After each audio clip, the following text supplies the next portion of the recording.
Hello everyone, good morning. इस समय बहुत सारे कैंडिडेट्स सिंसियरली आरओ एआरओ और यूपीपीसीएस एग्जाम के लिए लगे हुए हैं। सिर्फ और सिर्फ प्रीलिम्स ही नहीं, वो मेंस के लिए भी तैयारी कर रहे हैं लगातार। अब उसमें एक बहुत इंपॉर्टेंट चीज़ आती है, जगह जगह पर वो ये चीज़ देखते हैं कि जब भी कभी आप उसको पढ़ रहे हैं तो पढ़ने के साथ साथ आप नोट्स भी बनाएं, नोट मेकिंग जरूर करें। एग्जाम के पहले वो चीज़ आपको बहुत हेल्प करती है। बिल्कुल ठीक बात है, नोट्स आपको बनाने चाहिए, वो हेल्प भी करती है। लेकिन 95% से ज़्यादा लोग एक गलती करते हैं और उस गलती को वो फिक्स ही नहीं कर पाते हैं। ये और बड़ी गलती होती है। उसको जितनी जल्दी आप रेक्टिफाई कर लो वो बहुत इंपॉर्टेंट होता है। और इसको लेकर के इतना क्लियरली कोई नहीं बता पाता है, या आप कह लो कि जो बताते भी हैं उसको इतना क्लियरली आप समझ नहीं पाते हो, तो कहीं ना कहीं वो प्रॉब्लम बनी रहती है। एंड एग्जाम के एक महीने पहले तक भी आपको वही गलती आप रिपीट करते रहते हो, कहीं ना कहीं उसका फिर जो खामियाजा है वो आपको भुगतना पड़ता है। क्या चीज़ है वो? देखिए, आपने पहली बार किसी चीज़ को पढ़ा, दूसरी बार पढ़ा, उसके बाद में जब आप तीसरी बार कभी उसको पढ़ोगे 2-4 दिन, हफ्ते भर के गैप में, तो आपको लगेगा कि आपने ये चीज़ पढ़ी हुई है।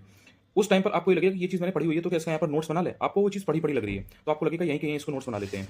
आपको एक चीज़ समझनी है यहाँ पर, जब आपने किसी चीज़ को पहली बार पढ़ा या दूसरी बार पढ़ा, तो जनरली ऑन एन एवरेज अगर कोई बहुत जीनियस इंसान है, एकदम एक्स्ट्रा ऑर्डिनरी किसी की अगर मेमोरी है, तो एक बात अलग है। अगर उसका कंसंट्रेशन इतना पीक लेवल पर है, तो एक अलग बात है। अदरवाइज जो एक एवरेज चीज़ है वो ये है कि आप 1 या 2 बार जब किसी भी चीज़ को पढ़ते हो, चाहे वो कोई भी सब्जेक्ट हो नॉर्मली, अगर थोड़ा-सा ईज़ी सब्जेक्ट है तो आप उसको बेटर वे में रिटेन कर पाते हो। अगर कोई 100% चीज़ है तो आप मोर देन 60% उसको रिटेन कर लेते हो, 70-80% तक, 75% तक। कोई अगर टफ चीज़ है तो आप कई बार मोर देन 50% भी, मतलब लेस देन 50% भी रिटेन कर पाते हो उसको।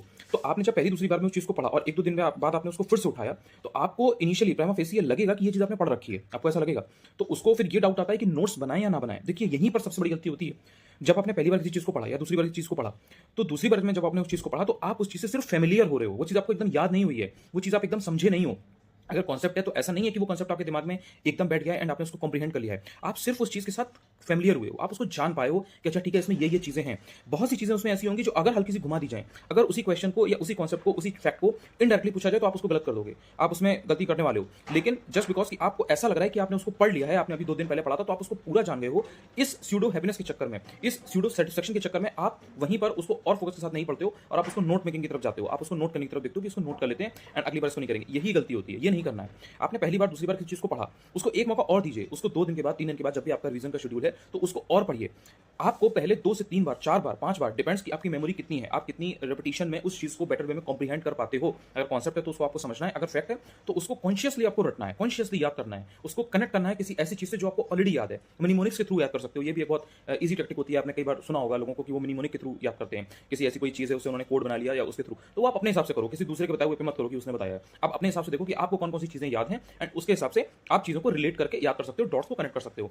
और जब 3-4 बार, 5 बार, 2 बार, जब भी आपके हिसाब से आपको लगे कि हाँ, इनफ हो गया ये, अब आप बोर हो गए हो रिवाइज़ कर करके, उसमें आप देखोगे कि अगर 100% चीज़ है, तो उसमें से मोर देन 60% चीज़ें आपको याद हैं। आप 70-75% तक आराम से चीज़ों को याद कर पा रहे हो। कुछ ऐसे फैक्ट मिलेंगे या कुछ ऐसी कॉन्सेप्ट की 1-2 लाइनें या चीज़ें मिलेंगी, जिसमें आपको ये लगेगा कि या तो आप इसको ढंग से समझ नहीं पाए हो, या इसमें आप कहीं न कहीं भूल रहे हो, आप गलती करते हो।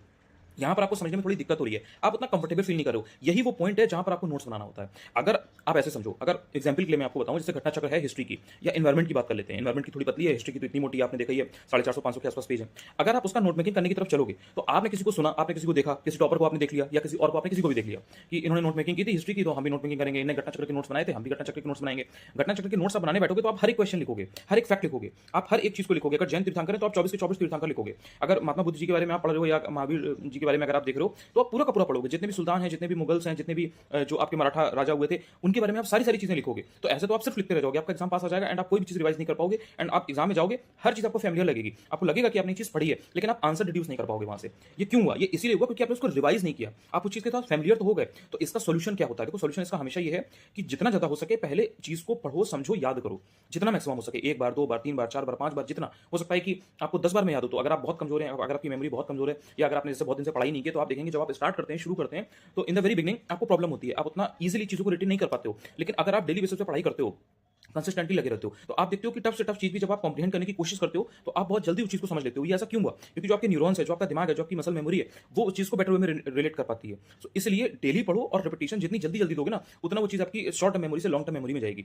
तो ये सब साइंटिफिक चीज़ें हैं। इस तरह से करोगे तो बेटर वे में चीज़ों को कॉम्प्रिहेंड भी कर पाओगे, याद भी कर पाओगे। और जब आपने ये प्रोसेस कर ली, 3-4 बार, 5 बार आपने चीज़ को पढ़ लिया, जैसे घटना चक्र है। पहली बार में अगर आप पेन कॉपी लेकर के बैठ गए और आपने पढ़ते टाइम नोट्स बनाना शुरू कर दिया, आप सिर्फ और सिर्फ हिस्ट्री आपकी खत्म नहीं होगी और आपका पेपर आ जाएगा। आप खत्म ही नहीं कर पाओगे। एंशिएंट, मिडिवल, मॉडर्न में यहाँ फंसे रह जाओगे। बाकी के सब्जेक्ट्स का क्या होगा? सीसेट का क्या होगा अगर यूपी पीसीएस की बात की जाए, अगर आरओ की बात करें तो हिंदी का क्या होगा। तो इसलिए आपको हमेशा ध्यान रखना है कि पहले 1 से 2 बार, 3 बार, 4 बार एक्स्ट्रा आप पढ़िए एक बार पढ़ने के बाद, और उसके बाद में जो चीज़ आपको लगे कि ये आपको प्रॉब्लम कर रही है, वहाँ पर आपको पेन कॉपी उठाना है और उसको नोट करना है। और हमेशा ध्यान रखिए 10% का रूल। 10% का रूल का मतलब ये होता है जैसे अगर आपने 10 पेजेस पढ़े तो उसका 10% यानी कि 1 पेज का नोट्स आपका होना चाहिए, तो वो आपका बेस्ट नोट्स है। अगर आपका 4 पेज का जा रहा है इसका मतलब आप नोट मेकिंग नहीं कर रहे हो, आप अपने नाम से कोई ना कोई बुक छाप रहे हो, अपने नाम से कोई ना कोई नोट छाप रहे हो।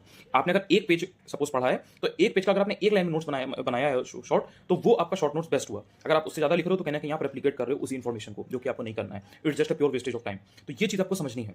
जितना ज़्यादा आप खुद पहले रिवाइज़ कर लोगे दिमाग में यहाँ से, जितना ज़्यादा यहाँ से आप शार्प बनोगे, उतना आपके लिए ईज़ी होगा टाइम को बचाना। और टाइम का ही पूरा खेल है, टाइम मैनेजमेंट ही सबसे बड़ी चीज़ है। या तो आप 10 घंटे डेली पढ़ो, 11 घंटे डेली पढ़ो, कोई भी दिन ब्रेक ना लो और कहीं पर भी इधर-उधर टाइम वेस्ट ना करो। तो आप फिर वो चीज़ कर सकते हो कि आप लिख भी रहे हो, पढ़ भी रहे हो, हर चीज़ को लिखने की कोशिश कर रहे हो, और मेंस में ऑलरेडी आपको बहुत लिखना पड़ता है। सो इसलिए पहले चीज़ों को कॉम्प्रिहेंड करो, कॉम्प्रिहेंड करने के बाद में जब आपके दिमाग में चीज़ें होंगी, तो फिर आप उन चीज़ों को आर्टिकुलेट बहुत बेटर वे में कर पाओगे। ये चीज़ ध्यान रखना। 95% के आस-पास लोग ये गलती करते हैं। ऐसा नहीं है कि कोई 10, 20, 50 लोग गलती कर रहे हों। मेजॉरिटी में यही गलती होती है कि वो लोग पहले दिन से ही नोट्स मेकिंग शुरू कर देते हैं। मेंस की बात करें तो मेंस में भी वो पहले दिन से ही लिखना शुरू कर देंगे। अरे भाई, आपके दिमाग में चीज़ें होंगी तो आप लिख पाओगे। अगर आपके दिमाग में चीज़ें नहीं है तो देख-देख के लिखना से कोई मतलब नहीं है उसका। ये बात आपको समझनी पड़ेगी। Thank you so much.